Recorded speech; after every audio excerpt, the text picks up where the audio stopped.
Students, welcome to Pol Science class. Today we are going to discuss some question answers of first assignment of chapter 3rd US hegemony in world politics. So first of all we shall discuss some very short answer questions. So let us discuss all these questions one by one. Your first question, when did American hegemony start? कि American hegemony start कब हुई थी? After the disintegration of Soviet union means in 1991. Your second question, first gulf war was fought against whom and how many countries army took part? So first Gulf War was fought against Iraq.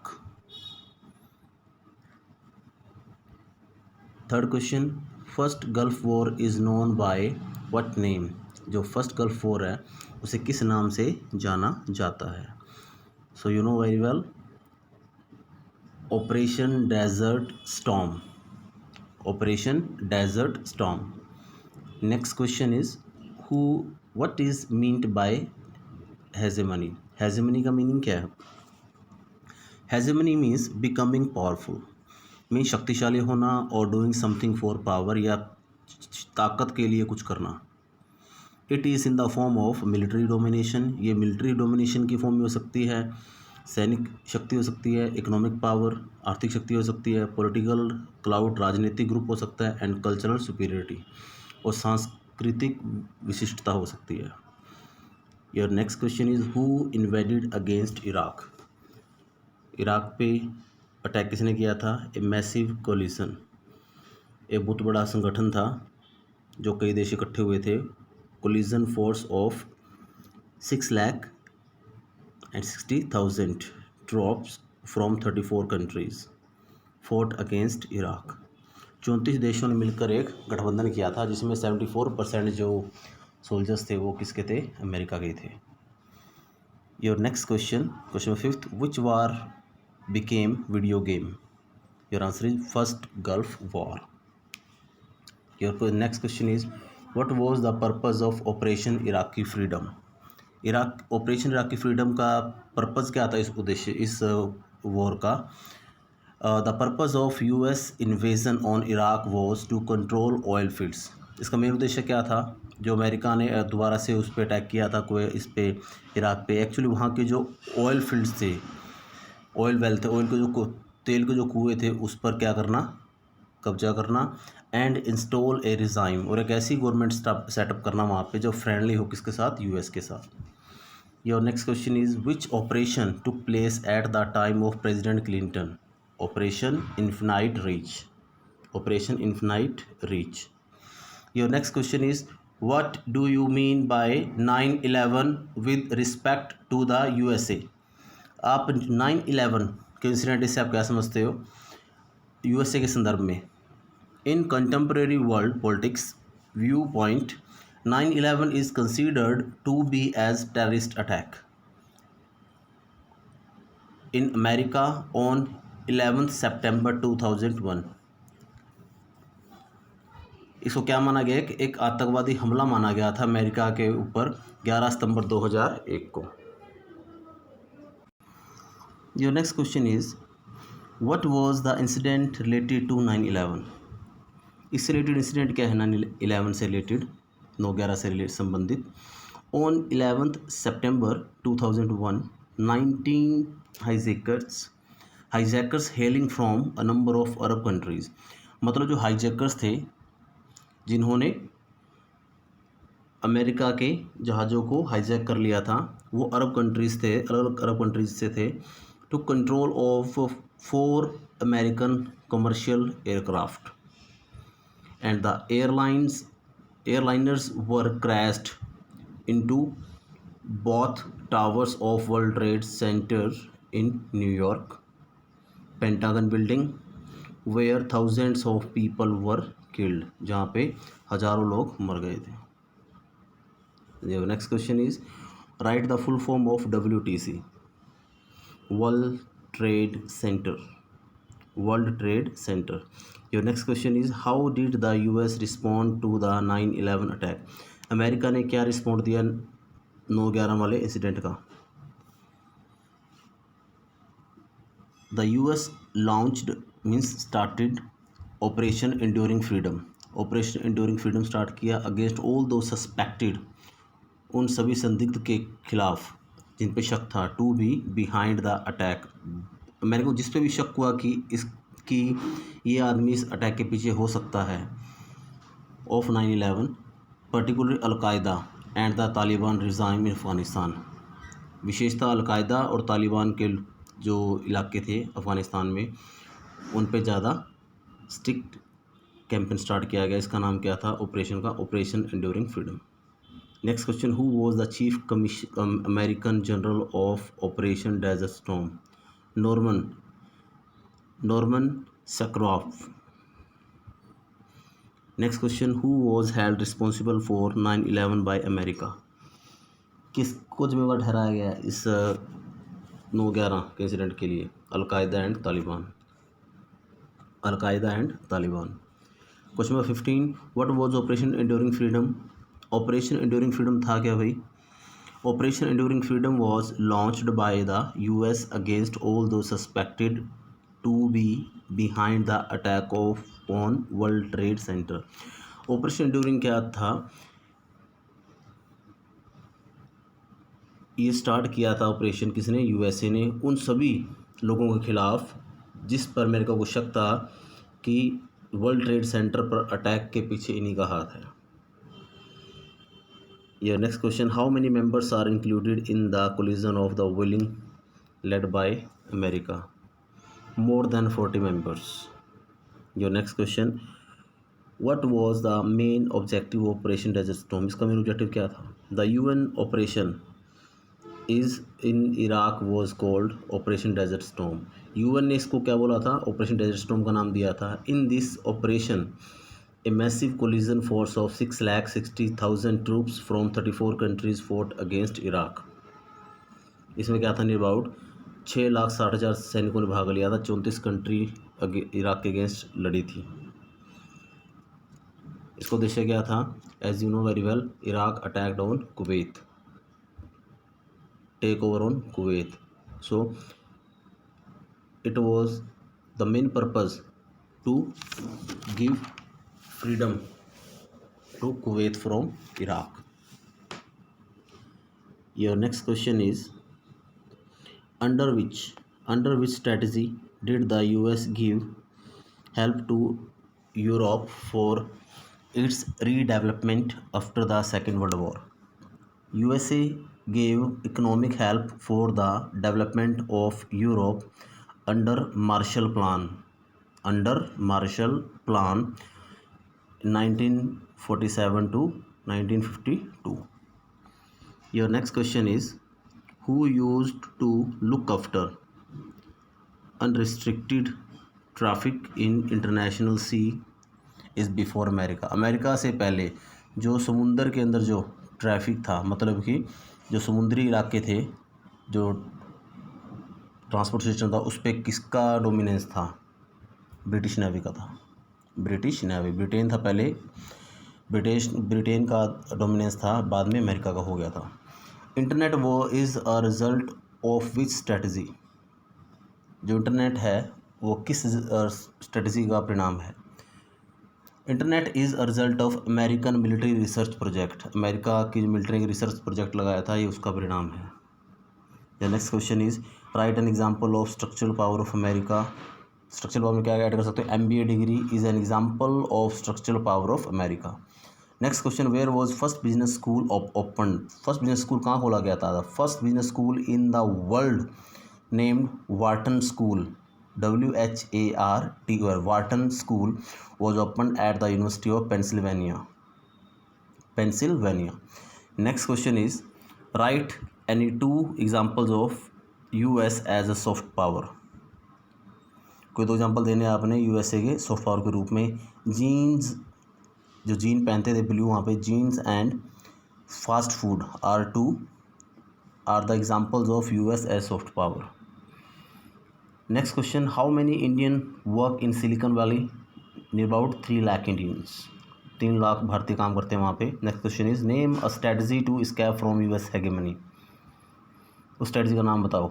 One of the strategies to escape from US hegemony is to hide, कि अपने आप को छुपा लो, America की नज़रों के सामने मत आओ कि हम परमाणु, कि हम न्यूक्लियर एक्सपेरिमेंट कर रहे हैं, हम ये कर रहे हैं, कोई नई चीज़ बना रहे हैं। No, if you are hide then you are in safe zone. Next question is what are the 3 different aspect of US hegemony. US hegemony के 3 डिफरेंट एस्पेक्ट कौन से थे? यू नो वेरी वेल, हमने इसको क्लासीफाइड किया था एक hard power में, एक स्ट्रक्चरल पावर में और एक सॉफ्ट पावर में। Your next question is why was Operation desert Storm fought against Iraq? To liberate Kuwait, Kuwait को आज़ादी दिलाने के लिए from Iraqi control in 1990। What does the term hegemony convey? ये हेगेमनी जो है ये क्या कन्वे करती है? Hegemony conveys dominance or leadership of any one class or state or any one country. Okay, so dear students, now we have discussed about 28 short, very short answer questions. Now let us discuss very short answer question. What do you mean by hegemony? hegemony से आप क्या समझते हो? Politics is about power. जो राजनीति वो किसके बारे में होती है? ताकत के बारे में होती है, शक्ति के बारे में होती है। शक्ति का प्रदर्शन क्या होता है? पॉलिटिक्स होता है, हेगेमनी होता है। So this power is in the form of military dominance, economic power, political supremacy और cultural superiority. Just as individuals want to gain, जैसे कोई व्यक्ति पावर प्राप्त करना चाहता है, and retain power, and power groups to want to gain and retain power. In the case of world politics, संसार की जो राजनीति है, अंतर्राष्ट्रीय राजनीति, उसमें भी ऐसा ही होता है। कंट्रीज़ एंड ग्रुप्स, बड़े बड़े देश और बड़े बड़े ग्रुप है देशों के, are engaged in the constantly trying to gain and retain powers. In international politics to, the standards of countries or state are decided, and the most powerful country at one particular time also come into picture. The hegemony tells position of a country in the international community. जो hegemony है वो क्या बताती है? किसी भी देश के रुतबे को, स्टेटस को बताती है अंतर्राष्ट्रीय राजनीति में।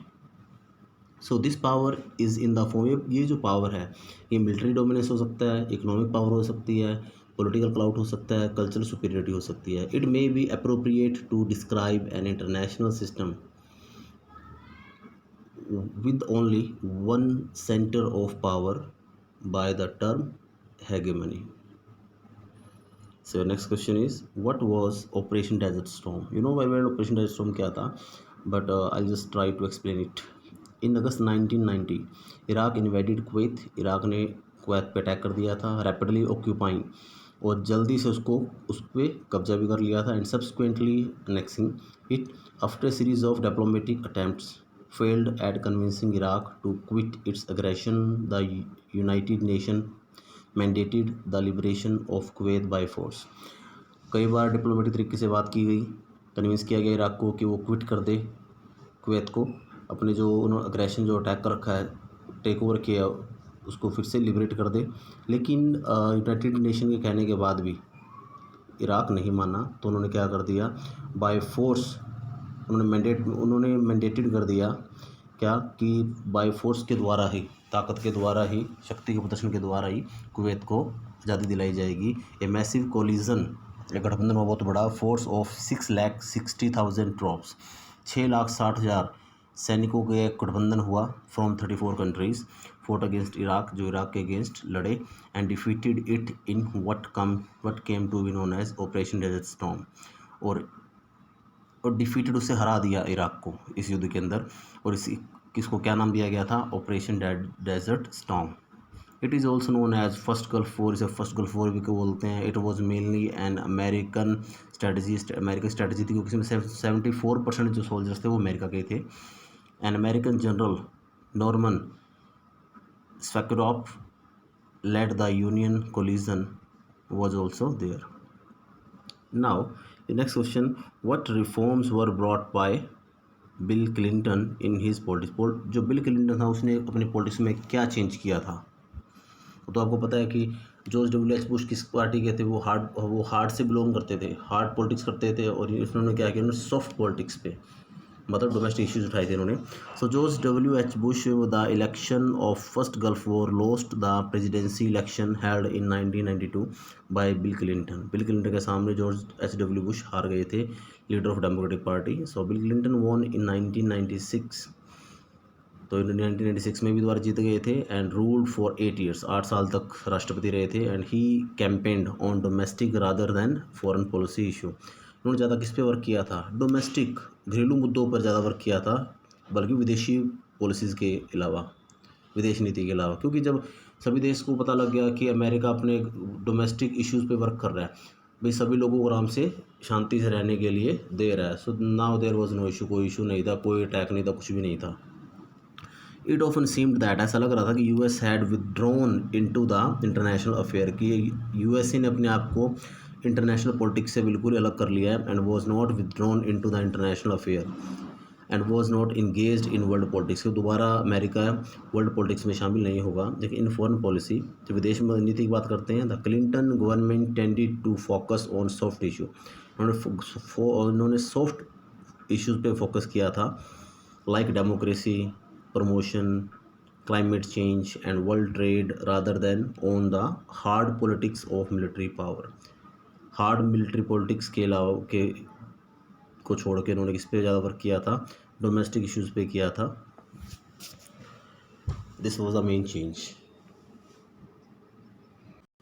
Now third question is what reform, now fourth question, what was operation enduring freedom launched by US? Why was, ये क्यों ऑपरेशन जो एंड्योरिंग फ्रीडम लॉन्च किया गया था अमेरिका के द्वारा? आफ्टर 9/11, 9/11 के अटैक के बाद the US launch operation enduring freedom against all those suspected behind this attack. उन सब के खिलाफ एक ऑपरेशन स्टार्ट कर दिया जिस पे उनको शक था कि इनका हाथ इस हमले के पीछे हो सकता है, आतंकवादी हमले के पीछे। मेनली अलकायदा ग्रुप था और तालिबान रिजाइम थे in Afghanistan. Its objective was to break communication. इसका मेन उद्देश्य क्या था कि जो कम्युनिकेशन है इन आतंकवादी संगठनों के बीच उसको तोड़ना था। And to eliminate all those, उन सबको उखाड़ फेंकना था। Those who were supporting terrorism, जो लोग टेररिज्म को सपोर्ट कर रहे थे। By being friendly with terrorism, जो इनके दोस्त बनकर उनके लिए काम कर रहे थे। By being friendly with terrorist group, और जो टेररिस्ट ग्रुप्स के लिए काम कर रहे थे। Your next question is what do you mean by bandwagon strategy? Bandwagon strategy क्या थी? Instead of engaging in activities oppose to the hegemonic power, कि जो वर्ल्ड पावर है उसके अगेंस्ट जाने की बजाय इट मे बी एडवाइजेबल, ये राय दी गई थी, to extract benefit by operating within the hegemonic system, कि आप उसी हेगेमनिक सिस्टम का एक पार्ट बन के वहाँ से बेनिफिट उठाइए। And this is called the bandwagon strategy. इसी को बैंडवैगन स्ट्रेटजी बोला गया था। इन अदर वर्ड्स, दूसरे शब्दों में आप कह सकते हो benefiting itself by being under the hegemony of America, कि हेगेमनी मतलब अमेरिका के डोमिनेंस को एक्सेप्ट करो और benefits low, instead of fighting against it, इसके अगेंस्ट लड़ने की बजाय। ये थी बैंडवैगन स्ट्रेटजी। या now next question is what do you mean bye operation enduring freedom? Operation during freedom क्या था? Al Qaeda and the Taliban regime in Afghanistan were held responsible for 9/11 attack. जो अलकायदा और तालिबान थे दोनों को जिम्मेवार ठहराया गया था, किसके लिए? 9/11 अटैक के लिए, जो यूएसए पे हुआ था। The US launched operation enduring freedom against terrorism. तो यूएसए ने ऑपरेशन एंड्योरिंग फ्रीडम लॉन्च किया था टेररिज्म के अगेंस्ट, आतंकवाद के खिलाफ। And American president George Bush announced the objective of global war on terror as a mean to eliminate terrorist group spread in the world. So dear students, now we have discussed many questions and there are two more questions, write the objective of Iraq invasion by US. It's very easy question, you know very well what is the answer of this question. And last question, eighth question, how can Indo-US relationship be understood? नो कैसे हम जान सकते हैं India और US के relations को? There are two new factors that have emerged in Indo US relation. दो फैक्टर्स थे जो रिसेंट ईयर्स के अंदर जिसके कारण दोनों रिलेशन अच्छे हुए हैं। These factors relate to the technological dimensions and the role of Indian American diaspora. These two factors are interrelated. These can be understood by the following facts. First, the US absorbs about 65% of India's total exports in software sector. जो 65% जो software का जो sector है, India क्या करता है, export करता है सॉफ्टवेयर अमेरिका को। सेकंड थिंग क्या थी, 35% of the technical staff of Boeing is estimated to be Indian origin, कि बोइंग का जो टेक्निकल डिपार्टमेंट का बोइंग, उसका जो 35% जो स्टाफ है वो इंडियन ओरिजिन का है। और third, 3 lakh Indian work in silicon valley, 3 lakh जो इंडियन हैं वो सिलिकॉन वैली में काम करते हैं। And fourth, 15% of all high tech startup by Indian American. So dear students, today we have discussed many questions, so you are requested to listen it twice and thrice to understand all these questions. So till then, thanks and have a nice day.